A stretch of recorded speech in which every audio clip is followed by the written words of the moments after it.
All right, welcome to class. We're going to continue discussing the age of the universe, the age of the earth. We said last week this is an extremely important topic because if the universe is not billions of years old, the argument for evolution is over. You win in the first round. And we've been going through some of the different scientific ways to show the earth cannot be billions of years old. Well, now we've covered things in space. Now we're going to look at things on the earth, okay? We've covered just a couple in the last week. We're going to go through a few more. The Mississippi River, this textbook says, is depositing sediments at the rate of 80,000 tons every hour.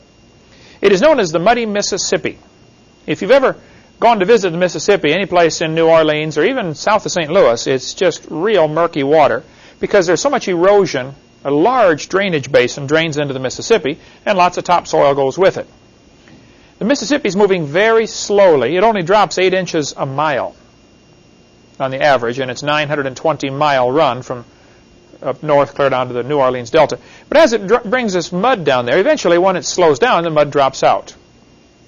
Sediment drops out of the river, and it makes this delta. A delta is made of mud that a river carried in and then dropped off. As long as the faster water moves, the more sediments it can hold, and the bigger chunks of sediment it can hold. As soon as it slows down, they drop off. Maybe you've seen up north where they put snow fences. How many have ever seen those before? The purpose of a snow fence is the blowing snow, as soon as it hits that fence, it slows down just enough that it drops the snow out of the wind. Because at a certain speed, the flakes fall out. And you put the snow fence a certain distance away from the road, so it drops the snow, instead of on the highway, it drops it away from the highway. Well, moving water does the same thing. As soon as it slows down, it drops the sediments. That's why you see sandbars at places where the river turns and bends. It drops the sediments out and it makes sandbars right there in the bends of the river. Mississippi River is dropping all this sediment in New Orleans, and it's making this delta grow larger and larger. The sediment, or the mud, probably really starts up near Memphis, Tennessee. All the rest of it is filled in with sediments, clear down to Louisiana. Because it's all sediments, the whole state of Louisiana, or most of the state of Louisiana, is slowly sinking. Very difficult to build a highway and keep it strong across Louisiana. Drive over Highway 20 sometime and you'll see what I'm talking about. So every few years they got to repair it because it's on spongy ground. There just isn't a good way to build a solid highway. But this delta is growing larger.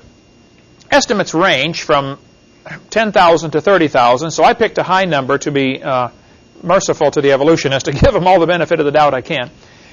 The delta is certainly less than 30,000 years old. The Mississippi changes course all the time. It used to, till the town of New Orleans became so dependent on the Mississippi. It's trying to change course again. Mississippi is trying very hard to bypass the town of New Orleans, and so the Army Corps of Engineers and all sorts of smart people have been out there trying to figure out how to keep the river in this channel, because it doesn't want to stay there. Maybe you've seen projects and stuff on the news about that. But they're fighting desperately, spending millions of dollars to keep it where it is. Because if that section of the Mississippi dried up, well, the whole town of New Orleans loses a lot of industry, because now their boats can't go, and it all goes back to money. But the delta is about 30,000 years or less. So the obvious question would be, if the earth is billions of years old, why isn't the whole Gulf of Mexico full of mud? Now, the evolutionist will say, well, it's 30,000 years. That proves the Bible is wrong, because the Bible says 6,000 years. Now, if you look through typical secular textbooks, they will say there was an ice age 10,000 years ago, and there was an ice age 30,000 years ago, and there was an ice age 100,000 years ago. Where are they getting these numbers from? They're getting the 30,000 number from this delta. This is their explanation for why there's only 30,000 years worth of mud. They'll say, well, that was the end of the last ice age. That's their answer. Well, it could be there's only 30,000 years worth of mud out there because it's not millions of years old. They say the 10,000 years for the last ice age because of the Niagara Falls problem. That's their answer. Their answer is always, well, an ice age reset the clock and started it again. Well, maybe so, but maybe the earth is not millions of years old. The fact is, it's not full of mud. This is a picture of the oldest tree in the world. It's called the bristlecone pine trees in Southern California. They're in the White Mountains, way up in the mountains. Very inhospitable climate. Very little rain. The bristlecone pine, the largest one, they call it the oldest one, I'm sorry. They call it the Methuselah tree, is the nickname for it, for obvious reasons. The Methuselah tree is 4,300 years old. Now you need to understand, tree ring dating is not an exact science. Trees, the rings on a tree do not indicate summer, winter, summer, winter. They can indicate lots of rain, lots of rain, no rain. I met a guy a few weeks ago at a church I was at. He said, Brother Hovind, I have been raising trees to make walking sticks, professional, expensive walking sticks for rich people. Oh, I didn't know there was a market for that, but that's what he does. He carves these fancy walking sticks for people. He says, I have raised thousands of trees and made these walking sticks. He said, I raised my trees for 7 years, cut them down, and they always have an average of 11 rings in 7 years. Well, how do you get 11 rings in 7 years if they're annual rings? See, they aren't annual rings. So tree ring dating is a far cry from an exact science, especially with these trees because they're such a gnarled mess. I mean, they kind of grow this way a while, and then they grow this way a while, and it's just not a simple science for counting these. And you don't want to cut it down to count the rings because then you found the age, but you killed the tree. So they've got a special drill.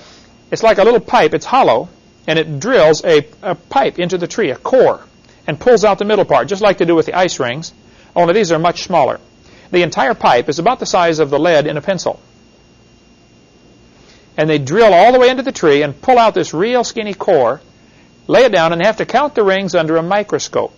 Because these trees grow about an inch in 100 years. So in an inch, you've got 100 rings to count.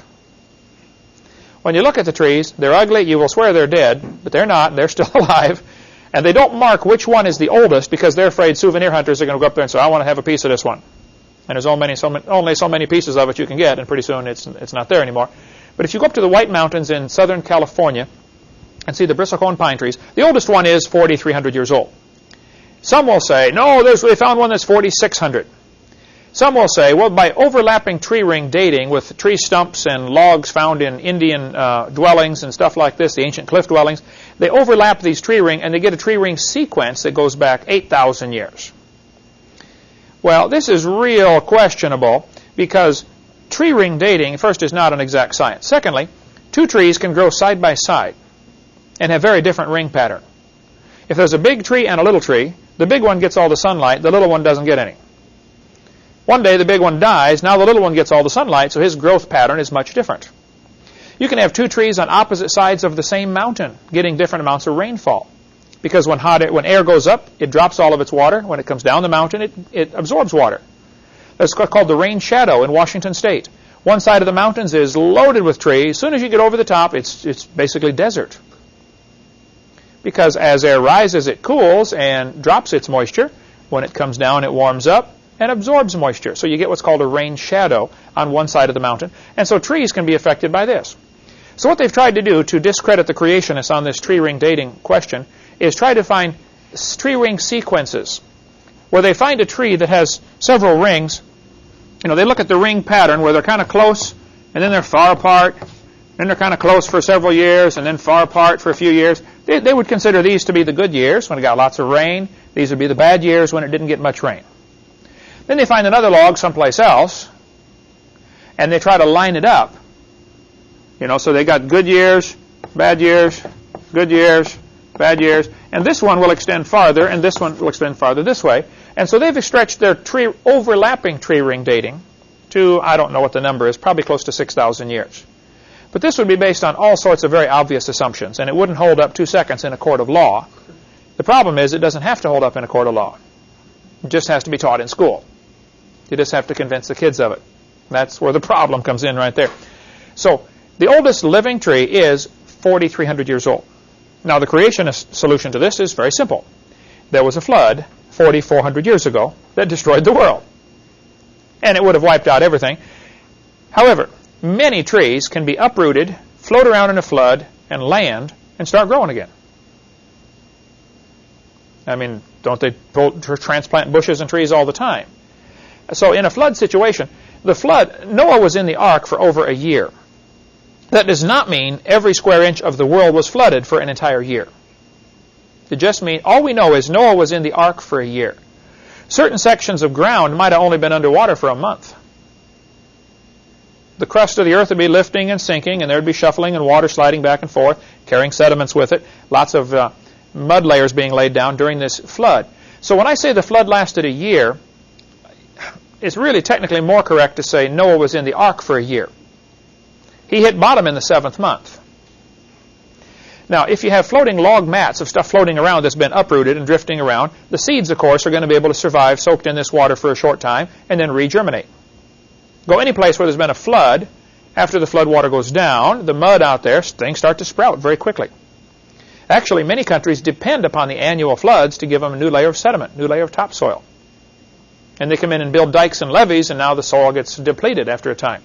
It's one of the problems along the central part of the United States. But the tree ring dating, I just want to point out, is certainly not an exact science. But the oldest one they've counted clearly and pretty certainly is 4,300 rings.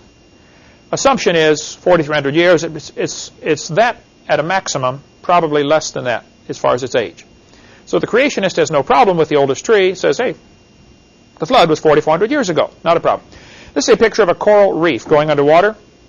The largest reef in the world is in Australia. It's called the Great Barrier Reef. That'll be a quiz question. Where's the largest reef in the world, and what's the name of it?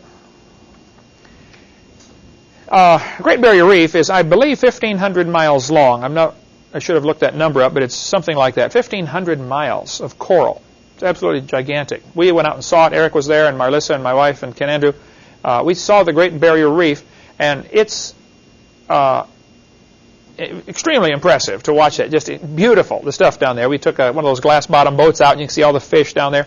Well, during World War II, some of the reef was damaged because there are very few places you can get through the reef to get ships in and out. You don't want to drive 1,500 miles to go around the reef, so they just blasted holes through it.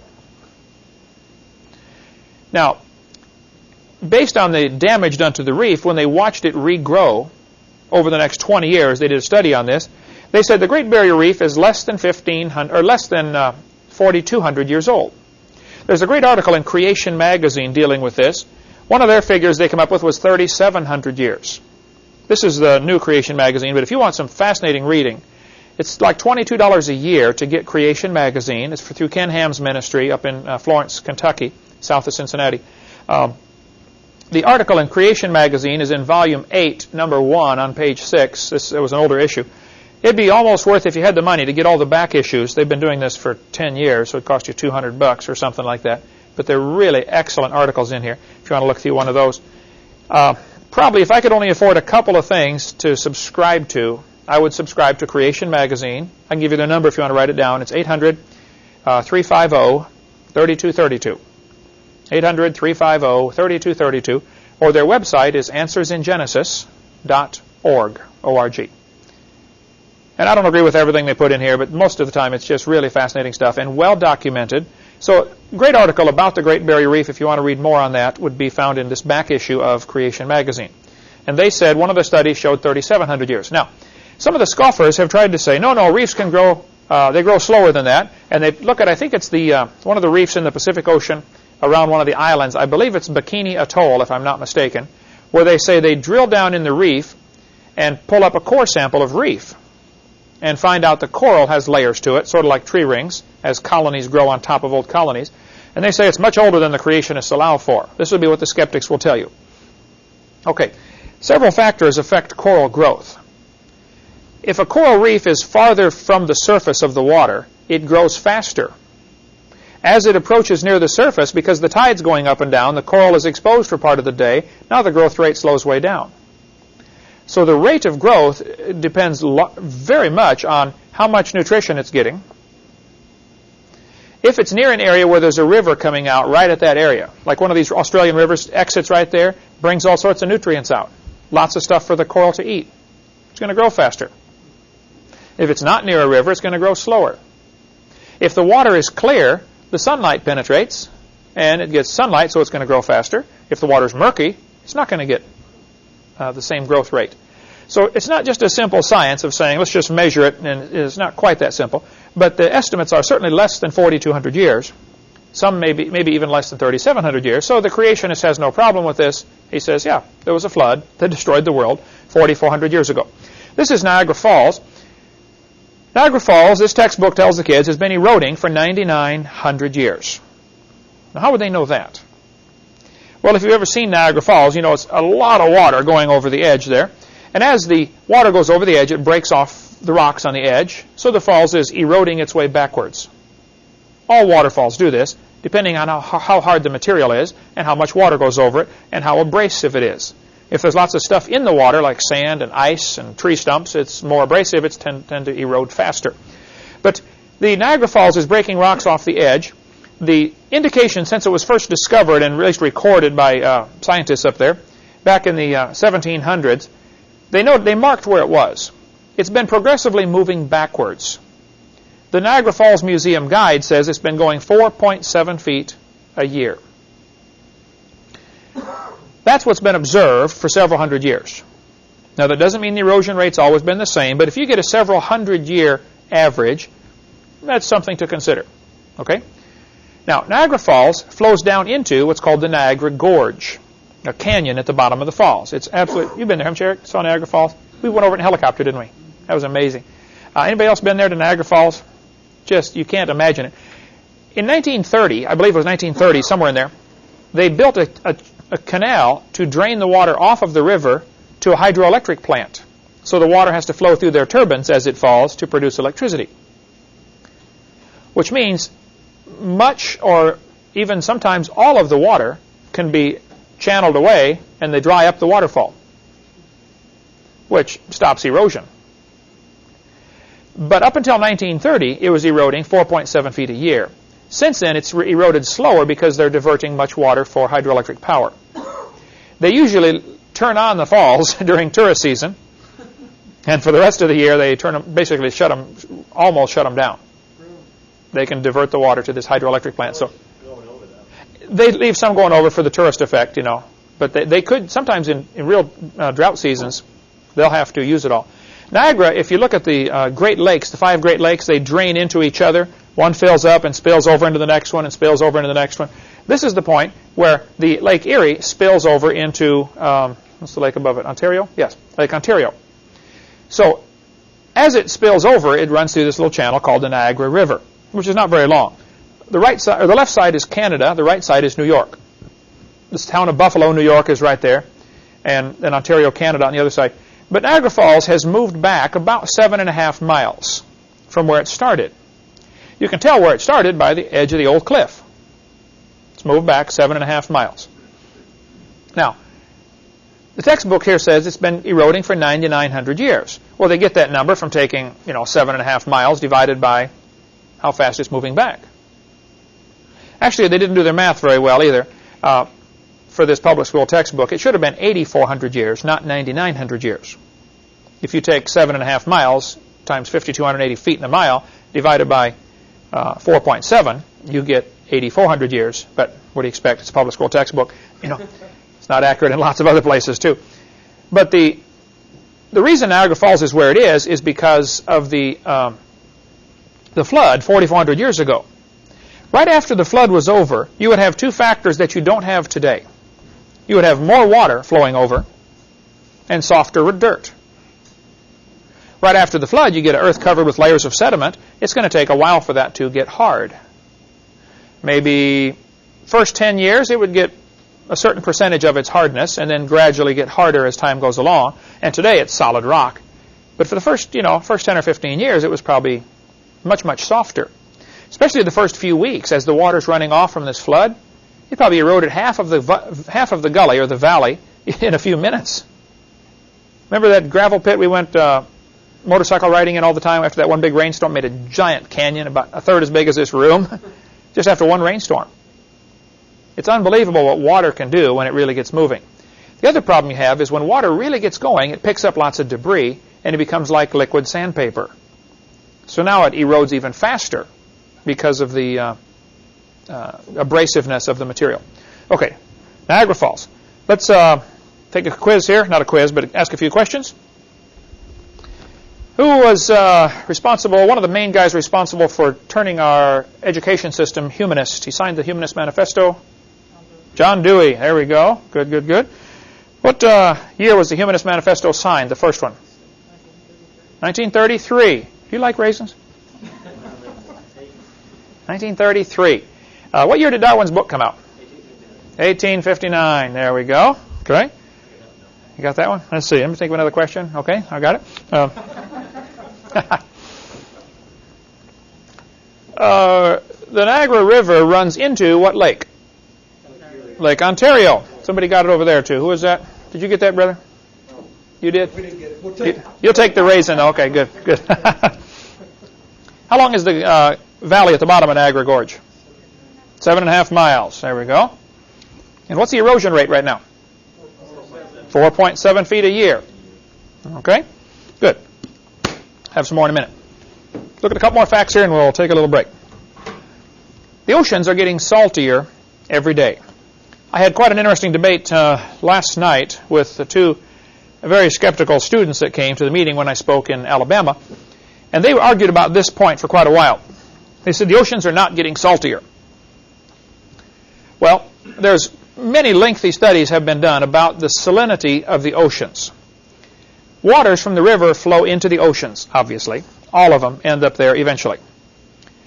About 30% of the rainwater goes into the oceans. The rest is evaporated back right off the land or soaks into the water table, the aquifer is called. As the water evaporates out of the ocean, it leaves behind all of its salt. What's this process called?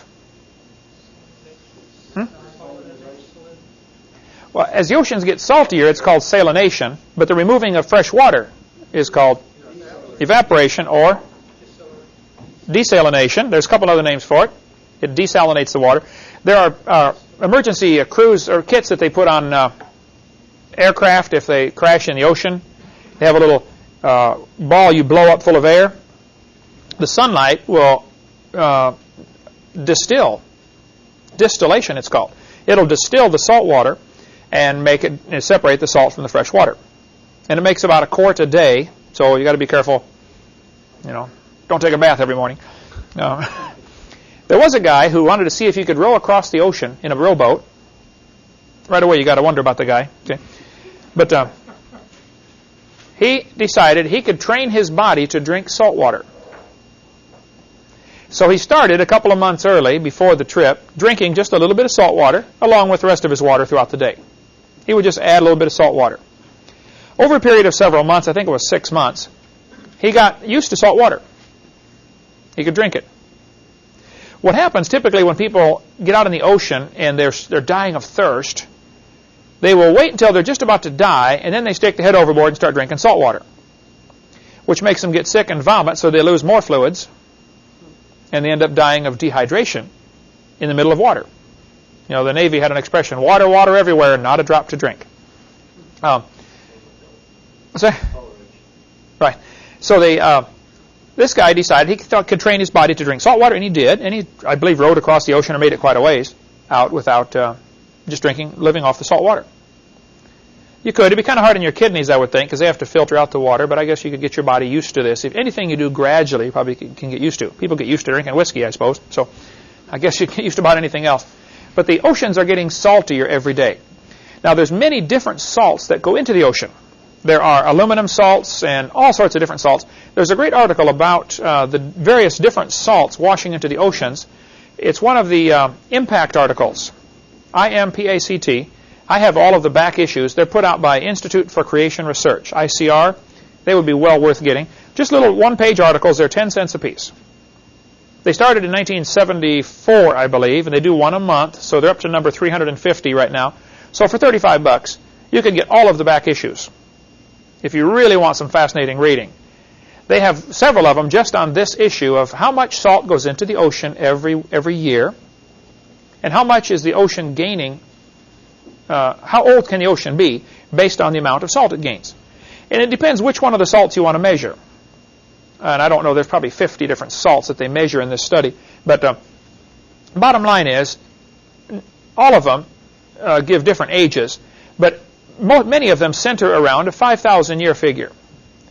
The ocean could have gotten where it is today in less than 5,000 years as far as the amount of salt in the ocean. Today it's 3.6% salt, and it could have gotten there in 5,000 years or less. Some of them give less than that. Some of the numbers are like 100,000 years for the salts. So these skeptics were saying, well, the ocean is getting rid of its salt. I said, really, how is it doing that? Well, one way they say is when the wind blows, the water sprays up on the beach and dries up and leaves the salt behind. Oh, well, how big of an area does that affect? We're, what, 6 miles from the beach? Do we get any salt spray here? No. You got to be within a very short distance of the beach. Well, as soon as it rains. As soon as it rains, it washes back in, you know. This is not a good way to get rid of the salt. They're trying to say there are some other methods of the salt being eliminated from the ocean water, and there may be some minor factors here. All this is taken into consideration. If you want to get into the study of this, I would recommend the Impact article. I don't know the number. I could look it up. Impact article. It's one of the early ones in the hundreds about the salinity of the oceans. Well, one of the skeptics asked me in a debate I was in one time. He said, "Now, Mr. Hovind, would you please tell the audience how the freshwater fish survived in Noah's flood?" Interesting question, because today freshwater fish and saltwater fish, can't survive in the opposite environment very long. I said, "Well, sir, and Eric, you'll find this as you speak. Most of the skeptics, their question is based on a faulty assumption. And all you got to do is look at the question they're asking you and find out where your problem is. Like the guy said, we've got 135,000 layers of ice that are annual rings. How did this happen in 4,400 years? Well, his question contains a faulty assumption. They're not annual rings. So this guy said, how did the freshwater fish survive in the flood? I said, well, sir, you're assuming the flood was salt water. I mean, isn't that an obvious assumption in his question? He said, well, the ocean is salt water. I said, well, yes, sir, it is today. That doesn't mean it was during the flood.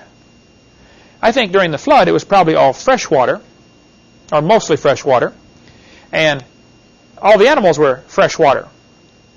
And in the last 4,400 years, many animals have become saltwater adapted.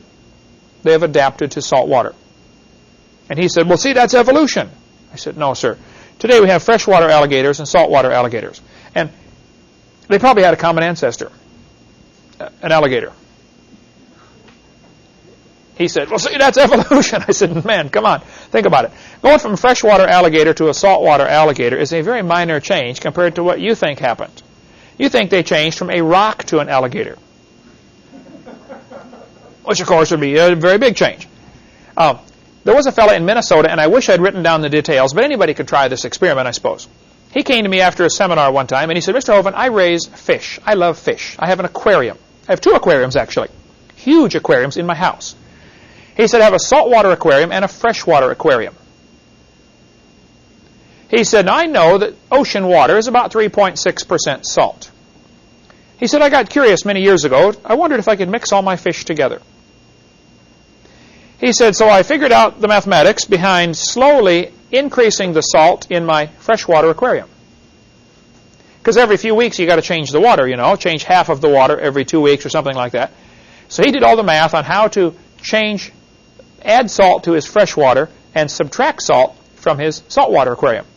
He did it very slowly so that it took him 10 years to make the change. After 10 years, both aquariums were 1.8% salt. All of the fish doing fine, and so he mixed them all together. Now, if somebody can do that in 10 years, going from 0 to 1.8% salt, do you think in 4,400 years the fish or animals could adapt to a salt change from 0 to 3.6%? Well, that's no problem. The evolutionists are great at straining out gnats and then swallowing camels. They will pick on one little detail they don't agree with on the creation account, like how did Noah fit all those animals on the boat? I said, well, I don't know. So I see, you couldn't be done. Just because I don't know doesn't mean it couldn't be done. Okay. Secondly, the fact that this is an unanswered question so far doesn't prove we all came from a rock. Strain out the gnat and swallow a camel. They're just really good at it. So the saltwater to freshwater change probably took place after the flood. And even today, there are huge salt domes underground that are leaking into the oceans. The ocean is gaining salt from all sorts of places. In Grand Saline, Texas, halfway from Longview to Dallas, the town called Grand Saline. Saline means salt. Years ago, it was discovered right on the surface of the ground there was pure salt. Animals would stop there and lick it all the time. So they began to dig it out and sell it. And they kept digging down and found out it's what's called a salt plume. It is absolutely enormous. There are hundreds and hundreds of people that work at this salt mine, if I understand it Here's the surface of the ground. They had seen a little patch of salt right here. It turned out to be a massive salt plume. Apparently, from way down deep inside the earth, this was hot and bubbling, and it came up and solidified just before it popped out through the surface. It's pure salt. They dig into it with bulldozers and backhoes and everything else. I mean, it's gigantic. It's many miles across of solid, pure salt. Be a good thing for you to do, Eric, is to look up salt in the encyclopedia and just read it, and you can see some of the pictures of this. And when they dig it out, of course, you can't just dig it all out because your roof falls in. So they will dig tunnels down and dig shafts off to the side. And even when they're digging off to the side, they can't dig a big area out because the roof falls in. If you looked at it from the top, they dig what's called a checkerboard pattern. They leave little squares of pillars to hold the roof up. And they dig out everything in between. And they've calculated, how hard is the salt, how much weight can it hold, and how big does our pillar have to be, and, et cetera, et cetera. They want to dig out the maximum without having it collapse on them. So they can only actually mine a certain percentage of it, maybe 40%, and the rest is wasted just as structural support. It's that way with any underground mine. They have to leave some material behind. So the salt in the ocean is not a problem for the creationists. Probably the oceans were largely freshwater at the time of the flood. There may have been some mixing of water. May have been some saltwater animals before the flood, maybe saltwater lakes like we have today. I don't know. But this is no problem we have to worry about. All right, let's take a little break, and when we come back, we'll discuss some more ways to show the earth is not millions of years old. All right, let's continue now with some ways to show the earth is not millions of years old. By the way, for the quiz next week, we will have, or whenever the next quiz is, we'll have one of the questions will be, what is the erosion rate of the Niagara River? And the rate is of the Niagara Falls. The rate is 4.7 feet a year is the current rate right now. What is the evolutionist's answer to why the Niagara River or gorge is only 7.5 miles long? What's their answer to that? Ice Age, right.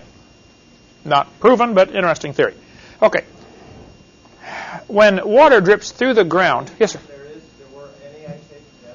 There certainly were at least one major ice age. A couple of theories about when it was. When ice melts back, when a glacier melts back, it leaves behind obvious signs, like piles of rocks that it piles up called a drumlin or a kettle lake or terminal moraines. There's obvious glacial effects that are found all over Ohio, Michigan, Indiana, Illinois. No question, ice came clear down to Kansas City, Missouri. The question is, when did this happen? And we get into that quite a bit in video number 6 of my series on the Hovind theory about when was the ice age and all this kind of stuff. Okay, when water goes through the ground, it soaks through the ground. If it is on decaying plant material, when plants decay, it produces what's called carbonic acid. Carbonic acid is one of many, many different acids. It dissolves limestone. If you take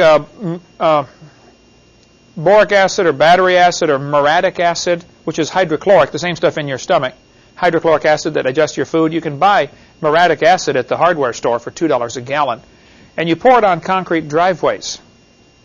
You'll see it foam and bubble, and if you leave it there long enough, it'll eat a hole through your driveway. It'll dissolve your concrete.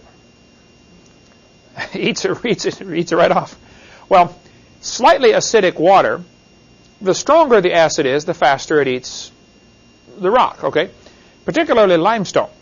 Well, when it rains on the forest, the dead leaves and stuff laying there are going to decay and produce carbonic acid. This soaks into the ground, and so the water soaking through the ground is slightly acidic, which dissolves limestone. And that's what makes caves down in the ground, like Carlsbad Caverns and the major cave systems all over the world. Missouri alone, just that one state, has over 5,000 known caves. Plus, who knows how many, of course, that aren't known. But the caves are, many parts of the world contain caves, and Missouri, Arkansas has lots of them because there's just lots of limestone. So this acid dissolves the limestone. When it starts to drip, this water dripping containing the dissolved minerals, the air blows past, evaporates the water, and leaves the minerals behind, and it starts to leave a formation. In a cave, if it's hanging from the ceiling, it's called a stalactite, sticking tight to the ceiling. If it's sticking on the ground, it's called a stalagmite. If they join together, it's called a column. And if it just drips out of a long crack across the ceiling, it makes what's called a ribbon. as there's a long ribbon shaped like a piece of something. And they have all kinds of fancy names for them when you go into the cave. They say, oh, this is the bacon formation because it looked like a piece of bacon or something. Of course, they're trying to get your tourist dollars is bottom line. But the fact is, caves are filling in with stalactites or stalagmites. Whether it's hanging on the ceiling or sitting on the floor or just making a big pile, it's called flow stone because it's rock that was flowed into place, for lack of a better phrase. This picture shows Carlsbad Caverns in New Mexico, and it says, this unfinished symphony was started 250 million years ago. Now, how do they know that? Well, somebody measured how fast these things grow, and then they calculated it takes 1,000 years to grow an inch. And based on somebody's test that it takes 1,000 years to grow an inch, they measure how big this is in, Carlsbad Caverns and say, wow, this took 250 million years. Well, this is just plain not true. Those things grow very quickly. Here's a bat covered up with flowstone before he could even rot. National Geographic, 1953, October issue. Now, how long would it take a bat to rot after he died? A few days, a couple of weeks, maybe at the most. In a cave where it's, dark and cool, he may last longer, maybe a month. But something else is going to eat him, right? Certainly not millions of years. We could agree with that, right? The decay rate may vary greatly depending on lots of factors, but certainly not millions of years. Most caves are about 55 degrees. Summer and winter, doesn't matter. It's about 55 degrees down in a cave. So the bat's not going to be refrigerated. It's not like a refrigerator. It is chilly, but it's not below freezing. This bat covered up with the flow stone indicates it certainly did not take thousands of years for this to happen. Under the Lincoln Memorial, down in the basement of the Lincoln Memorial, there are stalactites. Now, this picture was taken back in the 60s. These are 50-inch long stalactites called a soda straw stalactite. Very long, skinny stalactite. Over time, it'll get longer and fatter. It'll thicken up. Now, the Lincoln Memorial was finished in 1922. This picture was taken about 1960-something. So in 40 years, you get a 50-inch long stalactite. So tell me, do they grow an inch every 1,000 years? No. Something is wrong with their calculations, right? This is from Fort Pickens. If you go down to Fort Pickens, they've got the old Confederate fort made out of brick. Then they've got the newer fort, which is also fenced off because it was built for World War I believe. It's all concrete and steel, but the steel is all rusting, so they've got that part fenced off. How many of you know what I'm talking about out there? The new Fort Pickens that you can't even get in. If you can get a guard or guide to take you in there, unlock the gate, and go into the Fort Pickens that was built for World War, does anybody know, was it World War I or World War II? The part that's fenced off. I don't remember either, but I heard it one time. World War I, coastal batteries? Okay. In there, all over inside this fort, the old part of the fort, which has not been used, not even open to the public for many years because it's unsafe, with everything falling apart in there are stalactites. One guy told me he went in there and saw off the electrical conduit boxes 16-inch stalactites. I sent a friend of mine in there some years ago, and he went down, talked to the guide, got permission to go in. He found some 2-inch stalactites growing off a refrigeration shed. Now, they say it takes 1,000 years to grow an inch. I would say this is indication they are not correct. Right? This mine was closed down in Australia. 55 years later, they decided to go in and check out the old mine and see what's going on in there. And when they close down a mine, they usually seal the doors shut with concrete and everything because you don't want kids wandering around in there. What would be unsafe about an old mine? Yeah, they support. While they're digging in there, they prop everything up with wood. After they leave, what's going to happen to the wood? What's the purpose of the wood being there? To hold the ceiling up. Now it's rotted, so what's going to happen? There's a good chance your ceiling's going to fall down. Plus, many mines, gas develops in them. The old miners used to have canaries. They would carry a canary with them. Now they have special lanterns on their hat. If they get into certain areas of certain kinds of gas, a beeper goes off, an alarm goes off. I toured a coal mine in Birmingham. They have the biggest fan I've ever seen. I would say the fan blade probably was 20 feet across. run by a turbine engine, or no, a jet engine running this big thing, I believe it was. It was incredible. All it was doing, they dig a tunnel down to get to the coal. They dig another tunnel up out of the coal and mount a huge box over it with this big fan in it blowing out. So it's sucking air through the coal mine all the time they're down there digging, so they don't get a gas buildup. If you ever get a chance to see one of those, it's just incredible the money they have to spend just to be able to keep the gas out, because mines build up gas. Anyway, they closed down this mine. They went to check it out 55 years later. This picture from Creation Magazine, 1998, 1998, March to May issue, shows what happened inside that coal mine in 55 years. Now, not a coal mine, inside this mine. I don't know if it was a coal mine or a lead mine or what they were mining in that one. Lead mine, okay. This is in Australia. There are two people inside that circle, to give you an indication. Now, if you did not know anything about when this mine was dug, and you walked in and saw these huge flowstone formations every place, to the typical evolutionist, they would assume this is millions of years old, when we know it's not. A couple of years ago, when Eric graduated from college in Wyoming, on the way back from Bible college where he went, we stopped in Thermopolis, Wyoming, right in the middle of the state. Thermo means heat. This is called Thermopolis because there are hot springs that bubble up out of the ground. We stopped and saw the Teepee Fountain. In 1903, a guy had a mineral spring on his property, so he stuck a pipe in it, made the water bubble out the pipe. I didn't get to see the size of the pipe, but I would guess it's probably about a 4 or 6 inch diameter pipe. The water came up at the top of the pipe and ran down the sides. As it ran down, it evaporated, some of it, leaving behind a mineral deposit. You get these under your sink. How many have seen where your sink is dripping, you get the mineral deposits build up there, okay, or the bathtub drips? Well, the guy died, and the pipe has been in his yard now for 97 years. Here's a picture of me standing next to it after 97 years. That would take some lime away, wouldn't it, to dissolve that? Now, they're going to tell you these formations take millions of years to form, but the simple fact is that's just not true. Under the right conditions, they can form very quickly. So don't let anybody tell you it takes millions of years. At the current erosion rate, the mud slides off the mountains, or it washes out down into the ocean. Eventually, it ends up from the top on the bottom. We have landslides, mudslides, ground creep. In California, when we lived out there, there are huge areas of California. They don't allow you to build a house, because when the ground gets full of water, it all slides down.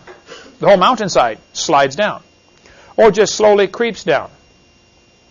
And you can see evidence of this all over the place. They put telephone poles in, and a couple years later the pole is leaning, and pretty soon you know it's laying flat on the ground, because the ground is sliding down. And it wouldn't be safe to build there.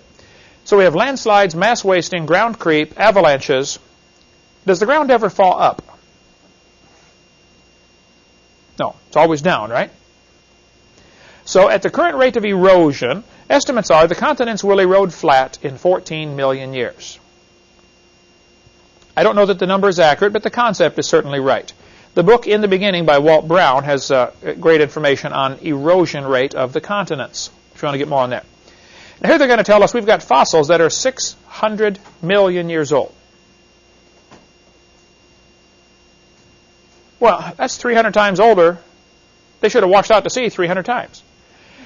It's a fact the mountains are eroding flat. They're going to erode away. So the evolutionist answer to this is, yeah, but mountains are lifting up all the time. Okay. But if your mountain is lifting up, at the same time the dirt's washing off, any fossils more than 14 million years old are going to be washed out to sea. So how can you have fossils more than 14 million years old? Any place in the world. They should have washed out to sea. And yet they'll say they're hundreds of times older than that. I'm just pointing out this doesn't fit with the erosion rate. Okay, a couple of more facts here on the age of the Earth, and we'll go on to a totally new subject next week. The first fully developed systems of word writing appeared only about 5,000 years ago, according to World Book Encyclopedia. Well, now that's interesting. If the oldest written language is 5,000 years old, according to them, and the oldest languages are sophisticated and complete and very modern, just even more vocabulary than we have today, Older languages often are richer and have more descriptive words. Like the Inuit Indians have, 42 or 43 different words for snow. The Greeks have many different words for love. We only have one. I love pizza, I love my dog, I love my wife, I love my country. Well, those are obviously different kinds of love. We've only got one word. They have many different words. Older languages are often very complex compared to today. Well, if the oldest languages are complete and sophisticated and modern, and only 5,000 years old as far as the written part, a great question I've asked evolutionists and I've never gotten an answer for it is, can you please explain to me how languages evolved from grunts and groans like animals have to sentences that portray thought? We can give somebody a concept. The sky is blue. What kind of a grunt would you have to tell an animal to do to explain to his brother or sister the sky is blue? They don't have any verbal communication like that. They don't portray thoughts and concepts like we do. And they don't preserve this knowledge and write it down for the next generation. The difference between the barks and grunts and groans and squeals of animals and language is a gigantic gap that cannot be bridged. Nobody has ever come up with a solution for how languages evolved. The simplest answer is God created Adam, fully formed. He could walk, talk, name the animals, and get married first day. It was a mature creation. And then the languages were confused at the Tower of Babel about 100 years or so after the flood, maybe 150 years, when everybody got confused into different languages. This was all done by the Lord. It had to just be miraculous as best I can figure out. But even still, all languages of the world have similar thought processes. They will have nouns to describe objects, and then they have adjectives. Noun to name the object, and adjective to describe it. Isn't it interesting that all languages have that same thinking process? You speak Russian, Ukrainian, and English. And if you think about it, your thought process in each one is similar. Now in Spanish, they put the adjective after the noun. See the tree, big, green, and beautiful? We would say, see the big, green, beautiful tree. They put the adjectives after the noun, but still, it's the same idea. You're describing a word with other words. And we can go on all day on languages. There's been many books written about this, how that languages simply could not have evolved. They had to be created. Chinese calendar says this is the year 4697. Now that's interesting. If the Earth is billions of years old, why doesn't some culture have an older calendar than that? Some have argued that the Egyptian calendar is older than that. They will say it goes back, I think, 5,500 years or something like that.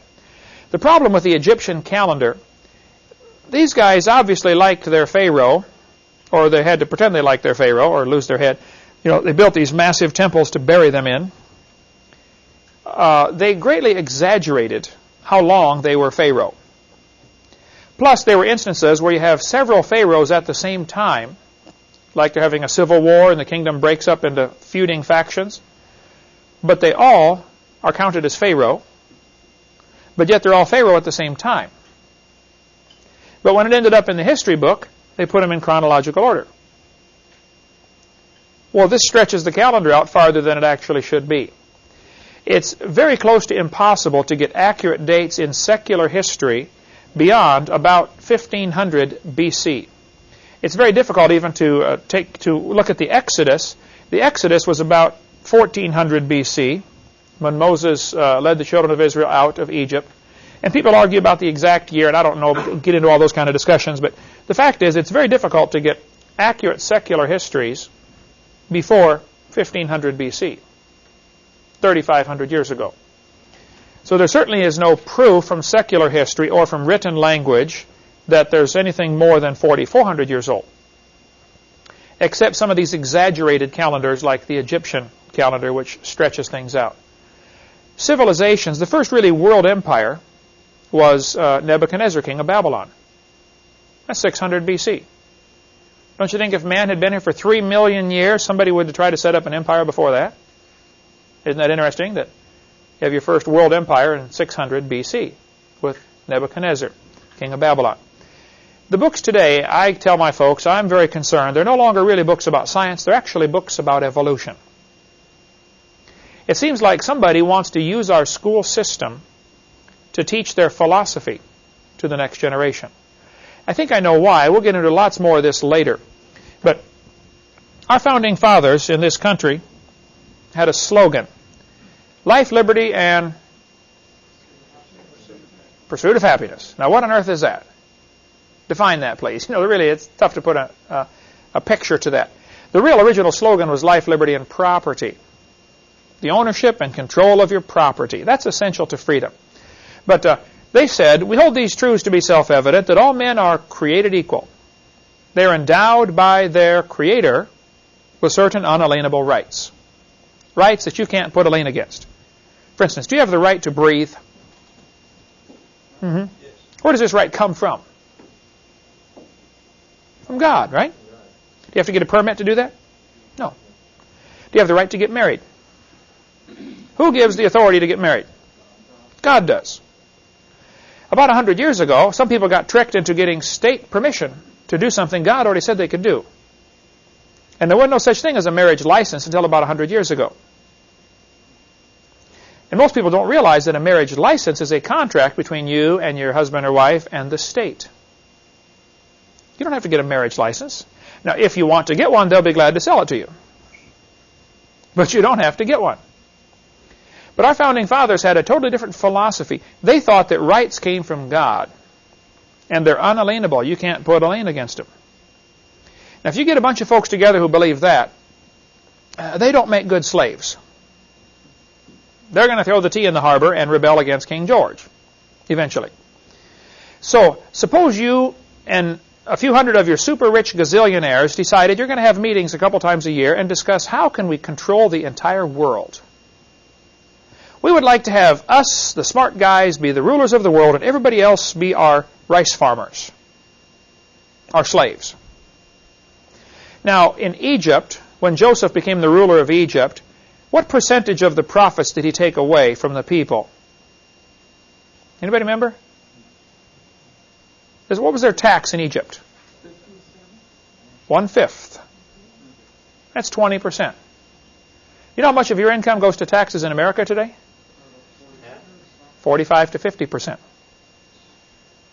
The slaves in Egypt were better off than we are, weren't they? They only took 1/5.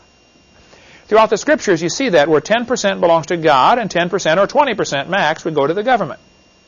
You got to have taxes for certain things. I understand all that, and I pay lots of taxes, okay? But we have gone crazy in this country because a super rich club of real smart guys have been meeting for years trying to develop a system of controlling the world's finances. And one of the key ingredients in getting a one-world government, which the Bible prophesies will come, one of the key ingredients is you have to get people believing there is no creator. They have to think rights come from the government. And probably most of us in this room, believe it or not, already have an awful lot of that philosophy built into us. When you go to get married, you think, oh, I got to go get a marriage license. Now, why do we think that? When a baby's born, you think, I got to get a birth certificate. Why would you think something like that? It is important to recognize that the right to claim marriage on your tax form is granted by the government, and so a license is necessary for that. The right to claim your kids to the government for the taxes. Now, you can argue the taxes. Understand, right. But once you buy into the tax process, it's like you don't need a driver's license to drive a car, but you do on roads that are basically built by the government. This opens up a whole can of worms of who gives authority to do what, and what are you going to buy into. If you want to use the Federal Reserve System's money, if you want to use their money and use their banks, see, that's not real money. This is paper, okay? So if you decide you want to use their system, then you have to buy into lots of things. If you want to get a loan at the bank, they may say, well, we require 2 years of tax returns. There's no law that says that. That's a bank policy. and the banks are an arm of the International Monetary Fund, and it all ties together in a very complex web called the Matrix. If you saw the movie The Matrix, that's what they're talking about, this complex web. And if you want to take the blue pill, you can just wake up in bed and just, go back to La La Land. But if you want to take the red pill and really understand it, we've got a video we've produced here called The Straw Man, which goes off into this topic and deals with lots of this, of how you can live just fine in this world without all their strings attached. I've been doing it for a long time. You have to watch which way you walk once in a while and be careful because they're always trying to trap you back into the system, into the matrix, but that can certainly be done. We don't advertise the video, but if you want to get it, it's in our, Heidi can get you one, $10 for the video. When you're done, you return it, get your money back. If you want to study this topic, it's a fascinating field of research. But our founding fathers would never have thought about getting a permit to build a building on their property. Their philosophy was, that's my property. I don't have to get your permission to do anything on my property. I mean, that's just the mentality they had. The Revolutionary War, one of the key ingredients was the Boston Tea Party, which was over a tax on the tea, and I believe it was 1% tax. Something like that. It's nothing. And we've gone nuts. But I think one of the major plans toward a new world order that Satan has is eliminating the belief in a creator. And evolution is the great way to do that. And so early in the 1800s, they came up with a plan of how to control the world. The Illuminati did this back in 1776, even with Adam Weishaupt, and there have been modifications to the plan for several hundred years. And the group members changed, but the group itself has kept a consistent goal of world dominance through control of the currency. Right now, none of you have any money. You have a Federal Reserve note, which is not money. That's an IOU to the government. And silver and gold is real money, and we don't have any or much of that for sure. Long story. But I believe education was, first of all, public education was called for and planned as part of this major plan toward a one-world government. They said, we're going to get a public education system, then we will secularize it, eliminate God, sanitize it of any mention of God, and teach the kids a philosophy that says, your right to breathe, and your right to work, and your right to drive, and your right to get married comes from the government. And once you get this philosophy ingrained in them that the government gives, the government takes away, everything comes and rises and falls on government. And believe me, we've got that philosophy here, don't we? Our country is saturated with it. So is most of the other world. But that is a major key ingredient in planning toward a one-world government, which was Satan's plan all along. God's plan in the Bible, if you compare what God said in the Bible compared to what's happening, you see there are very many differences. They talked about every man having his own vine, his own fig tree, owning your own property. They had a system set up in Israel where if you lost your property because you were, poor management or whatever reason, you got it back every 50 years, called the Year of Jubilee. Ownership of property is essential. And I think we've lost some of this basic philosophy of what does the Bible say versus what's happening around us. Now, because we're already using Federal Reserve notes and we're already using a Social Security number, the next step is very simple. If you want to continue getting our benefits, you come down and get a little microchip put in your hand or in your forehead, or else you can't buy or sell. We're just a few steps away from that. The chip's available right now. I've got a couple of the chips in my office. You can get the chips right now. That's not hard. Somebody told me a few months ago that 75,000 Americans already have one of the chips. Interesting. They advertise for people to try it out. Yeah. Come get a chip. Go to the store, pick up all your groceries, and walk out. It automatically deducts it out of your account by that little chip when you go through the archway, the sensors. It's coming, folks, okay? Our job as Christians is to be wise as serpents and harmless as doves, to walk carefully in this crooked and perverse world that we're living in. And I want you to see one of the reasons for this great age for the earth propaganda is to draw kids away from believing in the Bible. There's a great video called Let My Children Go that says 75% of all children raised in Christian homes who attend public schools reject the Christian faith by the end of their first year of college. Jeremiah Films put it out. Why on earth would 75% of the kids reject the faith? Well, because if you just sat down and read the Bible, you would come up with the idea that the earth is about 6,000 years old. That's the obvious teaching.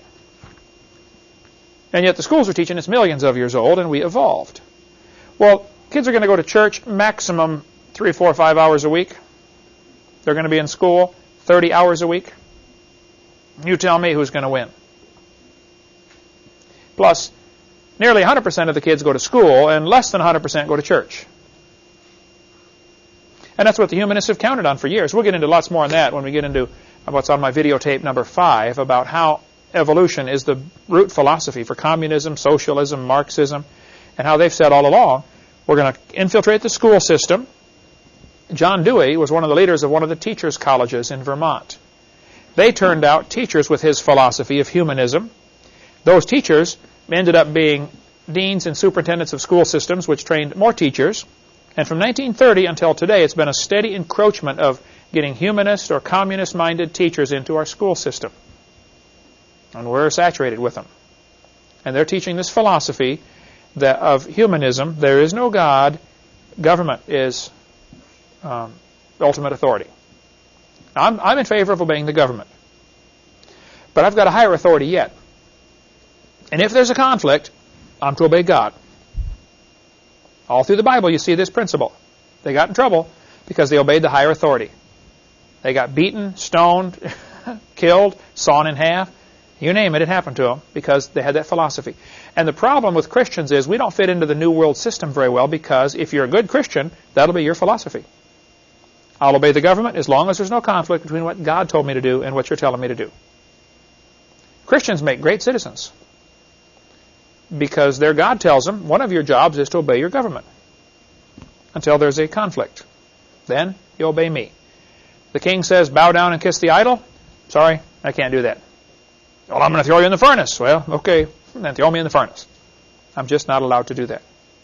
I have a higher authority. Okay, we covered lots on video number 1 about the age of the earth and how it affects people when they lose their faith, and we won't take time. We've got to quit in a few minutes here, but Crawford Toy, a great Southern Baptist Seminary professor, almost married Lottie Moon.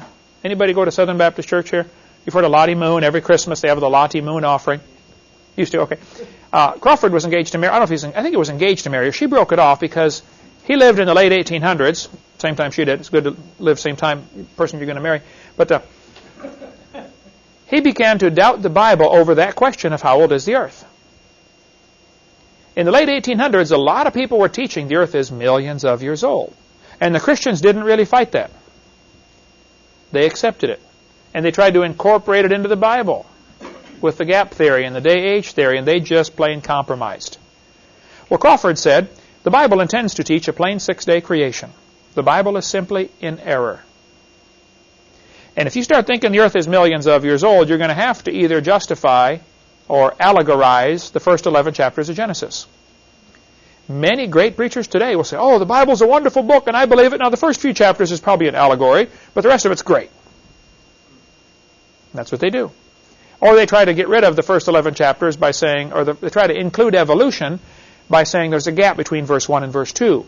Or that each day is not really a day, it's millions of years for each day. We'll get into those theories coming up soon, about the gap theory and the day-age theory and how they just simply are not true. But that'll all be covered on probably in the second course on this topic. All right. Quiz questions. What do we got so far, Heidi, for next week? Not much, huh? 2. We need to get a few. Here's another one. What percentage of kids lose their faith going through public school? 75% is the national statistics here. Some other things we talked about. Let's see. Does it take millions of years for flowstone to form? No. No, happens very quickly. Let's see, we also talked about